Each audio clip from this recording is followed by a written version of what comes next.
જય જોહાર બધાને. એક અવાજ આવે તમારાથી બોલવાની ઈચ્છા થાય પણ તમો જય જોહાર, જય ભીલ પ્રદેશ.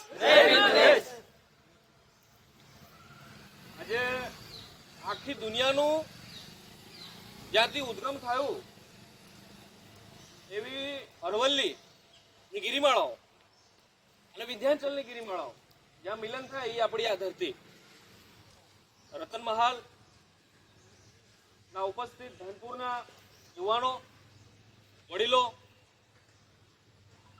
અને દાહોદના અલગ અલગ તાલુકાઓમાંથી આવેલા ગણવીરોને મારા ક્રાંતિકારી જોહાર. આ બધું કેમ કરવું પડે છે, આની જરૂર શું છે, એ આ મૂળ પ્રશ્ન છે. આ આપણા માટે નથી, આ છે આવનારી પેઢી માટે. આ ધરતી પર ભગવાન નહીં આવ્યો, પેદા બી નહીં થયો, અને એનો બાપ બી નહીં પેદા થયો. એની પહેલાથી આ ધરતી પર આપું રહેતા આવ્યા છે. આ દેશના મૂળ માલિક અને ધૂળ મૂળના ધણી આપણ છીએ. ભગવાનો તો પછી આયા, એઓને ઘોષિત કરવામાં આવ્યા, રાજાઓને ભગવાન બનાવી નાખ્યા, અને ધીમે ધીમે ષડયંત્ર સ્વરૂપ જે રાજા હતો એને ભગવાન બનાવી નાખ્યા. રાજકુમાર અને રાજાઓને ભગવાન બનાવ્યા, અને દેશના મૂળ માલિક એની ગુલામી કરતા થઈ ગયા. અહીંથી આ બધો પ્રશ્ન ઉભો થયો. આજે ભાઈ ભાઈની વાળા નહીં આવતો. શું કામ? કારણ કે આપણી સંસ્કૃતિ ભૂલી ગયા, આપણા રીતિ રિવાજો, આપણી પરંપરાઓ ભૂલી ગયા. આપણા ગામના માણસને કઈને આંગળી અડાડી હોય આપુ લાહ લઈને જતા. તૂટી પડતા કે નહીં તૂટી પડતેલા? શું કહેવાય ને? ઢાળ પડતેલા આપું. ખરી વાત કે નહીં? આજ પડોશમાં પહેલાની ઇજ્જત લૂંટાઈ ગઈ, દરવાજો ખોલવા તૈયાર નહીં મળે માણસ. આપણી સંસ્કૃતિને યાદ કરવાની છે આવનારી પેઢી માટે, કે મારા ગામના આદમીને કેમ હાથ લગાડ્યો, માથા વડાઈ જાય. એટલી યુનિટી, એટલું સંગઠન અને એટલો ભાઈચારાનો સંબંધ હતો આપણો. પહેલાનું ઘેર બળતું હોય, ઊંડું બળતું હોય, 3 કિલોમીટરથી બી પાણી લાયા હોય, એને બી રેડવા હારું 2 મિનિટ વિચાર નથી કરતી આપણી મા બેન દીકરીઓ. ખરી વાત કે ખોટી વાત? સાચી વાત કે નહીં? એટલી યુનિટી હતી. આજ કઈનો એકબીજાને બોલવા તૈયાર નહીં મળે, સાંભળવા તૈયાર નહીં મળે, ભાઈ ભાઈનો નહીં થઈ રહ્યો, અને ઈમાનીમાં વગડી રહ્યા. આ લડાઈ જળ જંગલ જમીનની છે, આપણી આવનારી પેઢીની છે. દરેક જગ્યાએથી જમીનો છીનવાઈ રહી. હમણાં મુગલો સામે લડ્યા, અંગ્રેજો સામે લડ્યા, બધા સામે લડ્યા. આજે આપુ ગાંધીજીની વાત કરીએ, સરદાર પટેલની વાત કરીએ, ભગતસિંહની વાત કરીએ, પણ આદિવાસીઓ ક્રાંતિકારી નહીં, પણ આખા આખા પરિવાર, આખા આખા સમુદાય, આખા આખા ગામ શહીદી આલી દીધી, પોતાના માથા આપી દીધા, લોહી રેડી નાખ્યું નદીઓ જેમ. એની ગણના નહીં થઈ રહી દેશમાં.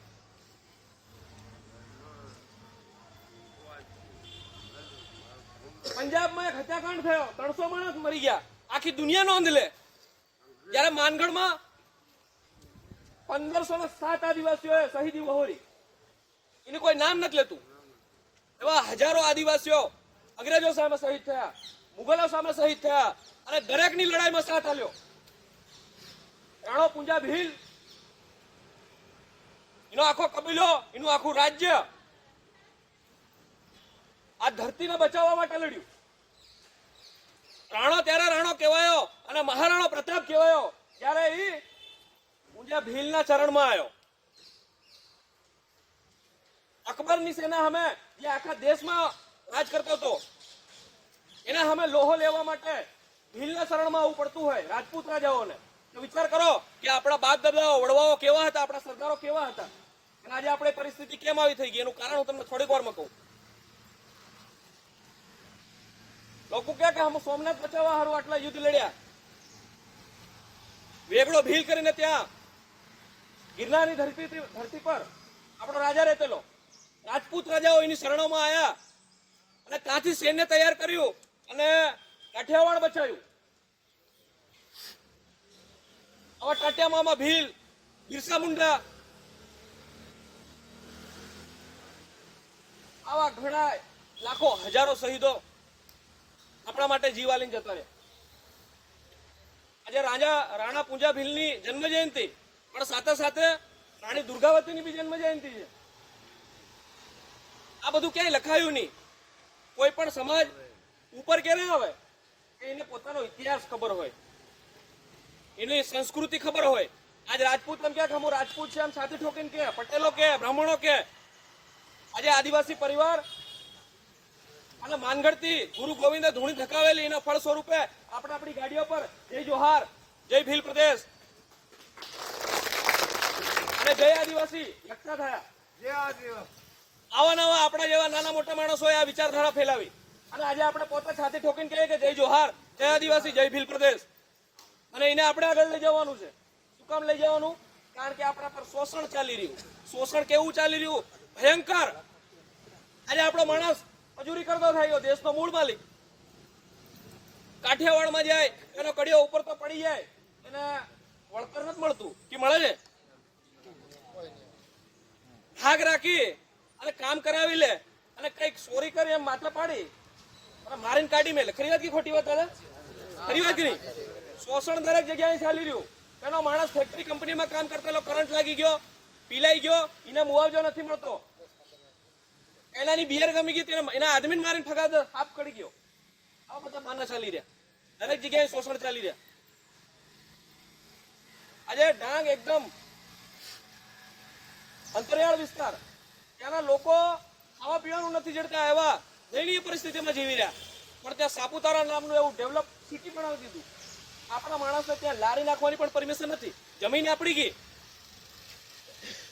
કેવડિયા બનાવ્યું, સરદાર પેદા થયો ખેડામાં, નડિયાદમાં, અને ડેમ બનાવ્યો આપણા નામનો આપણી ધરતી પર કેવડિયામાં. જમીનો ગઈ આદિવાસીઓની અને હજી પણ જમીનો જાય રહી.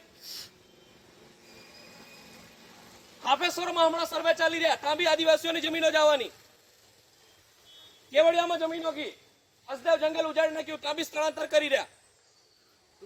ટૂંક સમયમાં રતન મહાલ હવે કાયડા ઊંચા કરી દીજો.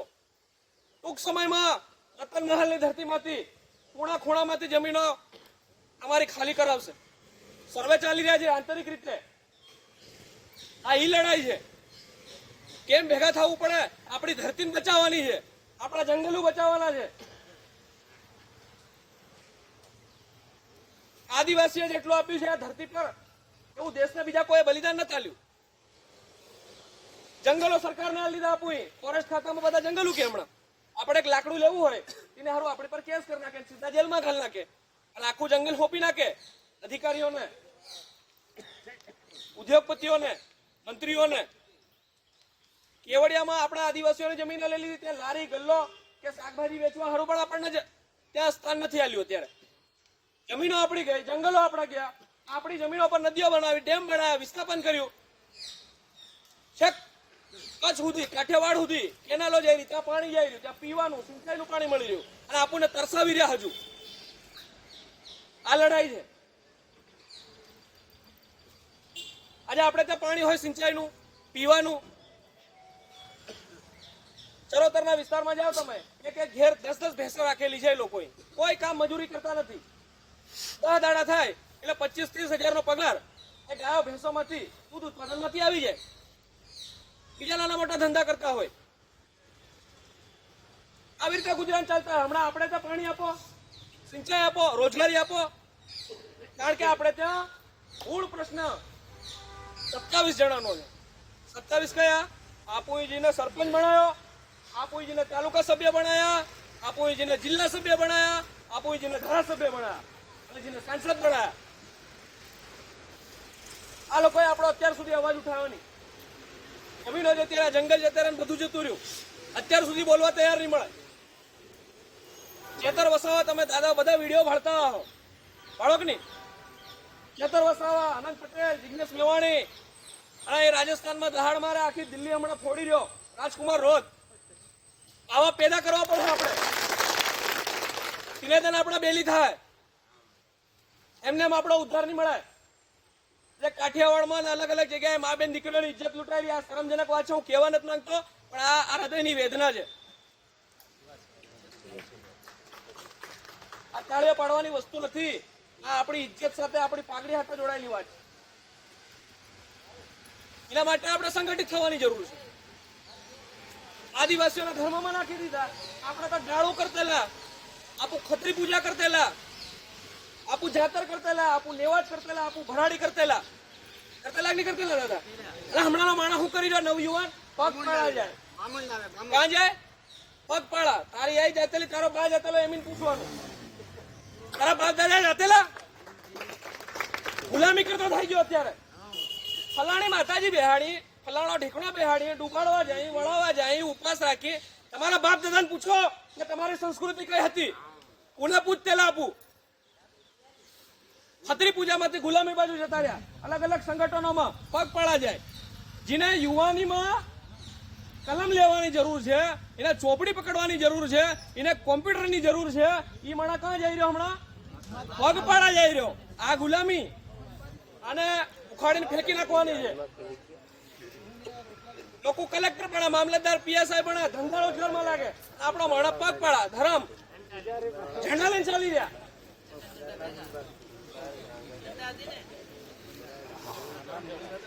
આમાં આપણું આરક્ષણ જઈ રહ્યું, જંગલ જઈ રહ્યા, જમીનો જઈ રહ્યા, નોકરીઓ જઈ રહી, બધું આમાં જઈ રહ્યું. શું કામ?